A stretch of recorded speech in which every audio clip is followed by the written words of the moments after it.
Man, the landlord of One Chance, One Life TV. So, man, the landlord of One Chance, One Life TV. We got Sheldrick Redwine with us today. What's going on? Chilling, man. What's going on? You know, we just finna chop it up, man. Let the people get a little familiar with you, man. Mm-hmm.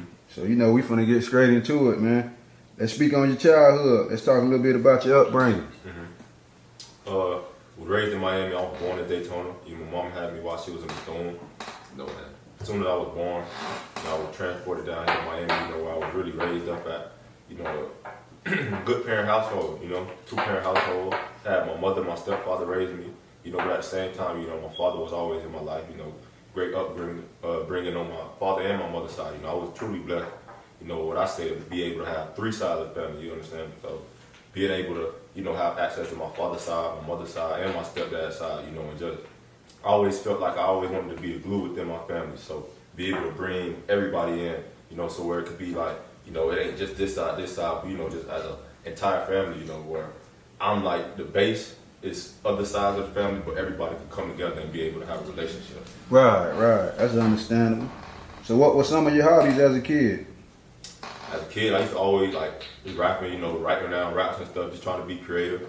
I was always a little weird kid, I was always into like computers and stuff. Playing football, that was my main hobby, when I was a kid, as soon as I was 4 years old, down to being able to walk, I was always on that football field, so football was a huge hobby growing up. I used to have, I used to read when I was younger, but then I had lost that a little bit while I was in school. So do you have any siblings? Yeah, got two younger sisters. Two younger sisters? Yeah, 18 and 16. Oh yeah. Okay, so being a big brother, what kind of advice you offer to your sisters? Man,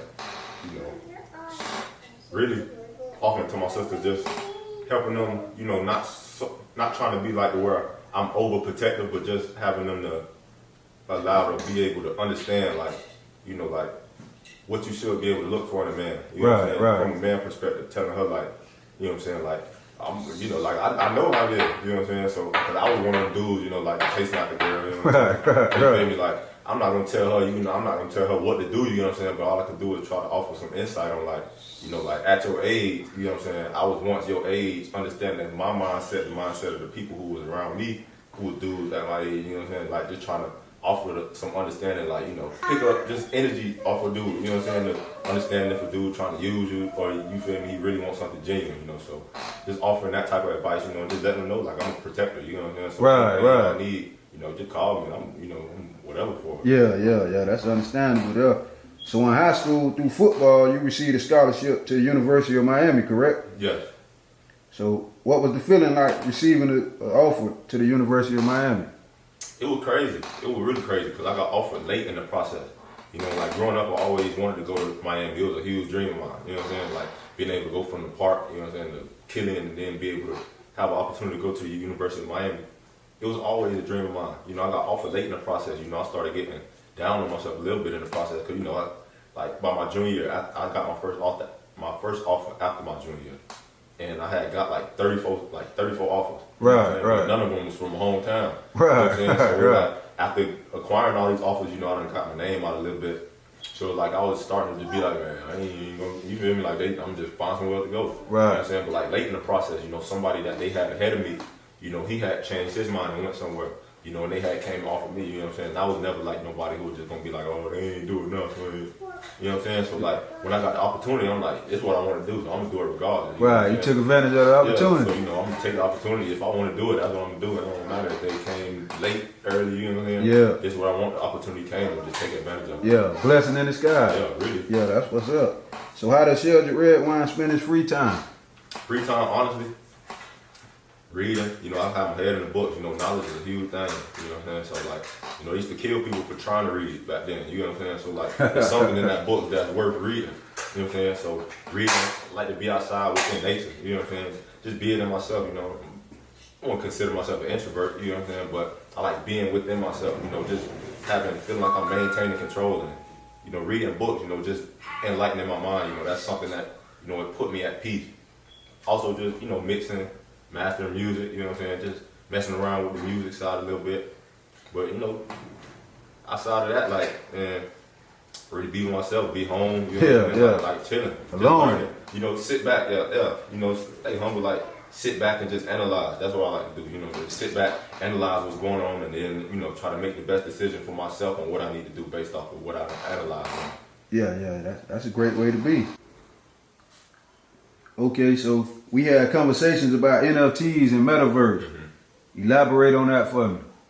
How I see the metaverse is, we live in the universe, right? We live within the universe. Within our universe, they're creating another universe on the internet. You know what I'm saying? The internet was the biggest boom in technology in modern man history. Right. You know what I'm saying? So within that, you had Web 1, where it's just text. Then you got Web 2, where it's just photos. Then you feel me, photos and videos. You know what I'm saying? So with this Web 3, they literally building out, this is how I see it, they literally building out within the metaverse another universe in the internet, right? NFTs are the stuff that's in the universe, and cryptocurrency is the currency that universe lives. Oh, you know okay. We live in the universe, we got a currency, and we got stuff in the universe, right? So the NFTs within the metaverse, you know what I'm saying? It's like, when I'm looking for NFTs, it's like, you got to know what's valuable within that space. You know what I'm saying? Right. And wasting money on an NFT that's not going to appreciate in value is like, you feel me? Like just living within the universe, but just blowing your money. Right. Just blowing money away and it's not bringing me nothing. It's like understanding how to elaborate within this new world, like what's valuable. You know what I'm saying? Like what should I spend my money on? You know what I'm saying? And cryptocurrency is just the currency that backs that. You're going to buy the NFTs with the cryptocurrency. NFTs that you could buy on a Polygon blockchain, Ethereum blockchain, and those are different currencies that allow you to purchase stuff within them spaces. You know what I'm saying? So just how we got like the US dollar, the yen, all these dollars, you got different cryptocurrencies that allow you to navigate in that space too. Right. Okay. No. So what Tory Lanez did, right? So Tory Lanez created, like, he did like an unreleased EP. Right. He made, like, I don't know how many songs was on it. You feel me? But he made the EP and he sold it as an NFT. He made 1 million copies and he sold them all for $1. Right. And in like 3 minutes, it sold out 1 million copies. Some people bought 10, 20. You could buy it for $1. You know what I'm saying? So you could buy 20 copies of it. So once they all bought out, once it sold out in 3 minutes, it creates scarcity. So people from the outside, whoever want to actually hear the music, right. I ain't even want to have you ain't even have to really want to hear the music, but you can see, okay, it's an NFT. I'm gonna buy as many as I can. It's $20. You know what I'm saying? $20 investment. Right. And now it creates scarcity. So in order to get the NFT, now you have to go through the people who own the NFT. You know what I'm saying? So the millions, he made 1 million copies, sold them for $1. So he got that 1 million in 3 minutes because it sold out in 3 minutes. So he got that 1 million. But now on all the millions of copies, every time it get resold again, he get a percentage of every one of them. Oh yeah. And they don't have to resell for $1. Oh, they resell for what you feel me? Now that's market value, what it is. Yeah. So now if you don't put $5 into 5 copies, you could sell the 1 copy $1,500. You know what I'm saying? 2 bands, you making your money, but at the same time, he getting a percentage. Yeah. So now he's like one of the first rappers to incorporate the word. Now I'm making money with my fans. Yeah. So do you feel like NFTs are gonna be a big part of the future? It definitely will be a big part of the future. Like, they coming fast because what they're able to do is take the middleman out of everything. Right. You know what I'm saying? It ain't where like with Apple Music, to where like, okay, now I'm recording, like I gotta put my stuff on Apple Music and then they get a percentage of it. You know what I'm saying? No, it's not. I'm able to create it. I upload it on this, and now, like, if my music good, you know what I'm saying? I'm able to distribute it straight to the fans. Right. And then my fans actually gonna be able to make money with me because they gonna be able to resell my music. Right. I'm getting paid, so they gonna get paid and I'm gonna get Everybody paid. Everybody eat. You take the middleman right out the middle of it. Yeah, that's love there. So cryptocurrency, give us some inside knowledge on that if you can. Okay. Cryptocurrency is like, we live in a world where like the money is ever evolving. You know what I'm saying? It just over time period on this world, like money's always been in the transition phase. You know what I'm saying? It used to be to where they just barter for stuff. You know what I'm saying? Then we went to gold, silver coins. You know what I'm saying? Now we're in the dollar. Now we transferring to where it's digital money. You know what I'm saying? Like the internet brought a whole new boom of technology to where technology just started. You know what I'm saying? Speeding up. You know, crypto is like, it's like a digital asset. You know what I'm saying? So our dollar depreciates. When you put your money in the bank, when you sign, like, say you put $100 in the bank, right? They're gonna tell you're gonna make like 1% on your money, right? Right. That's what they're gonna tell you in the bank. But what all them papers you sign in the bank, what the bank do, they take your money and then they loan your money out. You know what I'm saying? that all that paperwork we sign at the bank, they give them permission to do with our money what they want to do. Right, Then they right. just tell us you're gonna make 1% on your money. But then they'll loan it out at like 12, 13, 14% interest and be making money on your money. Yeah. You know what I'm saying? It's like the base around it is decentralization. Right, you know what I'm right, saying? right. So like it's not no central bank that's in control of any of your money. Right. You know what I'm saying? So when your money in cryptocurrency, it's decentralized from any financial institution. It's more than digital money, but it's like a digital asset. You know what I'm saying? And Right. every transaction is like it's kept on the blockchain. You know what I'm Okay, saying? I That's see what like you're saying. So Yeah. every you can go on the blockchain to see who was the first person to ever buy Bitcoin. It's all codes. You know what I'm saying? So like if I got a crypto wallet, and then whichever transactions go through my crypto wallet, it's always gonna be held on the blockchain. So if I sent you $1 of Bitcoin, you know what I'm saying? It's gonna be on the blockchain and the world can see. You know what I'm saying? So with NFTs, what NFTs is basically is becoming is like the new way for niggas to flex down there. Yeah, You know what I'm saying? 'Cause like yeah. these most popular NFTs and stuff, you know what I'm saying? It's like if I can like people put them as their profile picture. I got one of them profile picture. You know what I'm saying? Like one of the board 8.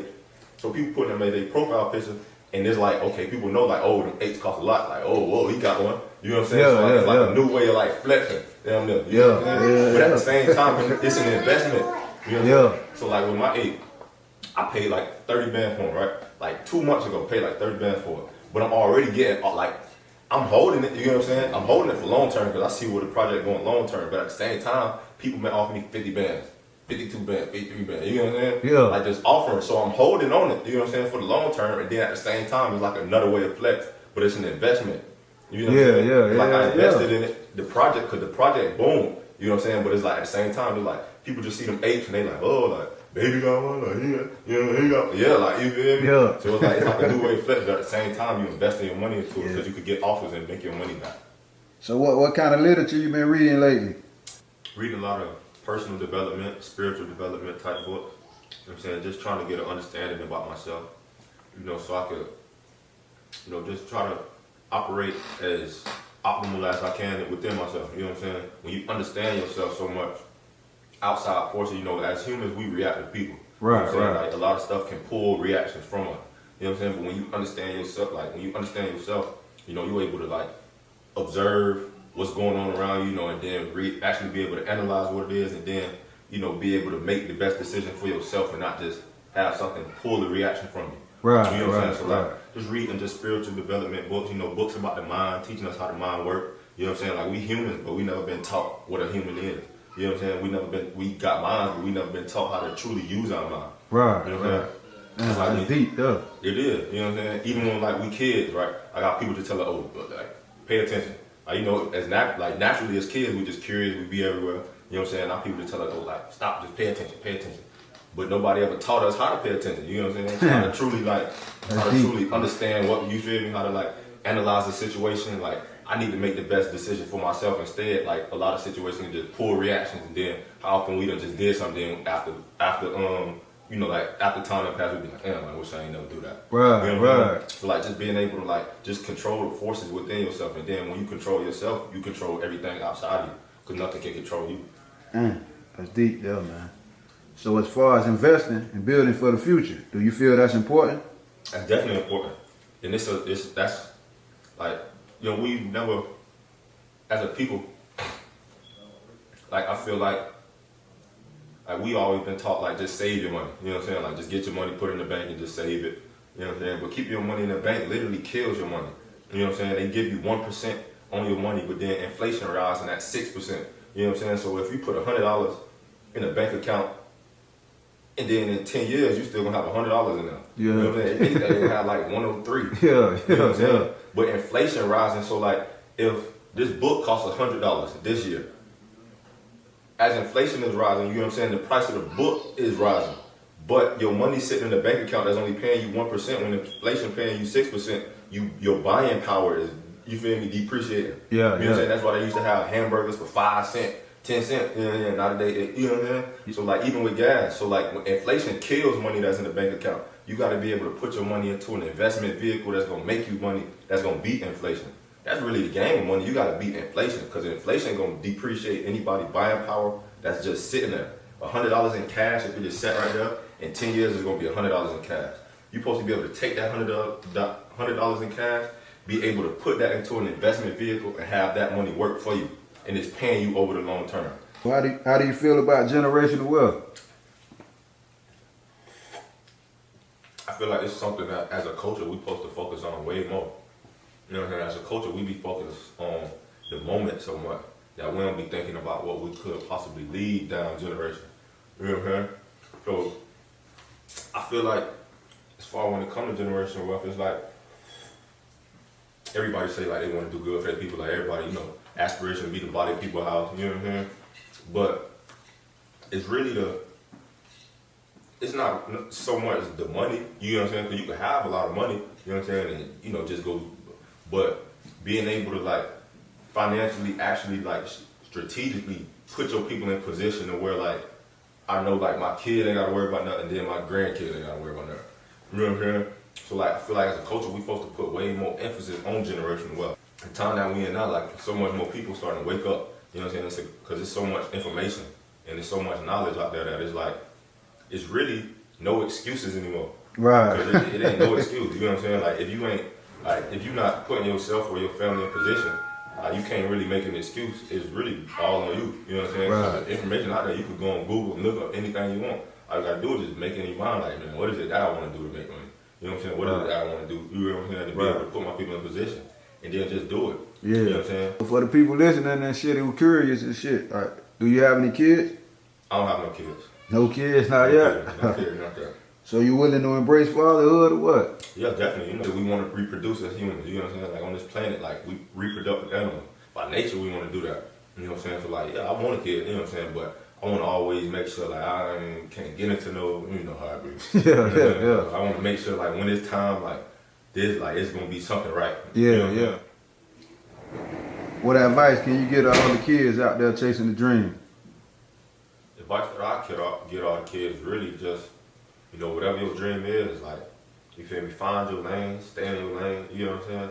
And just try to perfect whatever it is that you got in your head. You know what I'm saying? I was taught that like the most satisfying thing for a human being was to be able to have a thought in your head and bring that into the physical reality. You know what I'm saying? So whatever it is that you want within yourself, you know what I'm saying, as a kid, whatever your dream is, you know, whether it be art, you know what I'm saying, digital creation, whether it be football, rapping, you know what I'm saying? Hold the vision in your head and then do whatever it takes, you know what I'm saying, to make sure that your actions align with your vision. Yeah. You know what I'm saying? Find the lane that you want to go into, you know what I'm saying, then filter out all the, you know what I'm saying, like all the excess stuff that's gonna come with it, you know what I'm saying? Everybody gonna have ups and downs. But, you know, just be able to find your lane, stay in your lane, and just hold on to your vision because you can make it manifest. Yeah, that's real. Yeah. So what motivated you not to give up on your dreams? Honestly, it was just always, like, since I was a kid, it was like I never really talked about it, but I just always had this feeling that it was like, you know, like when it come to just like my family, like I always knew since I was a kid, I was gonna be the one that was like, I'm gonna make my family name like a name to where you hear this, like you hear a name and it's like, yeah, like you know who, you know what I'm saying? You know where it comes from. So even like, you know, started off playing football, you know, football truly was like, it was like a blessing, you know what I'm saying? It's like a platform that I'm able to use to where now, okay, yeah, I play football, you know what I'm saying? Little league, high school, college, be able to play in the pros. But now I'm able to use football as a platform to be able to bring more information, you know what I'm saying, to the masses. Because like I sit back and do a lot of stuff, you know what I'm saying? I don't really be in front of the camera, you know what I'm saying? But I'm always trying to strategically make sure that like, even if my family not even aware about it, you know what I'm saying? Like putting plans in place to make sure that like, if anything hit the fan, you know what I'm saying? Like I'm straight, my family's straight, we able to maneuver with whatever happened. Right, you know right. So yeah. it's like all, like you said, like just preparing for circumstances that you're not able to see. Right, you know what I'm right. saying? Just being able to have foresight. Yeah, that's deep there, man. So shit, to wrap it up, man, what kind of future do you predict for yourself? For myself, like honestly, and I'm the type of person I don't even really like talking about myself. You know what I'm saying? But like within my head, I'm like I know. You know what I'm saying? Like my potential just on this planet, what I'm able to bring to this planet is like it's through the roof. You know what I'm saying? Like I don't really see limits on myself. You know what I'm saying? We're supposed to grow like with the like our universe is infinitely big and infinitely small. Our mind, you know what I'm saying? You're not able to measure the mind. You can't cut a brain open to see the mind. You know what I'm saying? But the mind is limitless, just how the sky's limitless. You know what I'm saying? And I see that for myself. You know what I'm saying? Just for the future, honestly. You know what I'm saying? Just like outside of football, you know, I play football. That's what people majority know me for. But for the future, honestly, you know, just growing within myself to where I'm able to bring out everything to where my family, like, I can lay out plans, have trust with my family, be able to put all our assets in the trust to where it's not being able to be, people have their hand on them and control stuff that, you know what I'm saying, what we got. So for the future, really just, every day I'm always thinking about how I could put my family in position to where we gonna be great on the back end. Right. You know what I'm saying? What I do now, I be feeling like, I be trying to leave this for when I'm gone. You know what I'm saying? Jesus' name live on because his message still live on. You know what I'm saying? So I feel like if I'm able to put myself in position, put my family in position now, even when I'm gone, the move that I would have made while I'm here today, it would allow me to live even after I'm dead, because my message will still live on. Right, what I'm passing on to still be alive. So even if I'm not here, it'll always, like, I'll be the source that created a great empire down the line. Right, man. I appreciate you for your time, man. Appreciate you. Appreciate you, man. Oh. Man, the landlord of One Chance, One Life TV.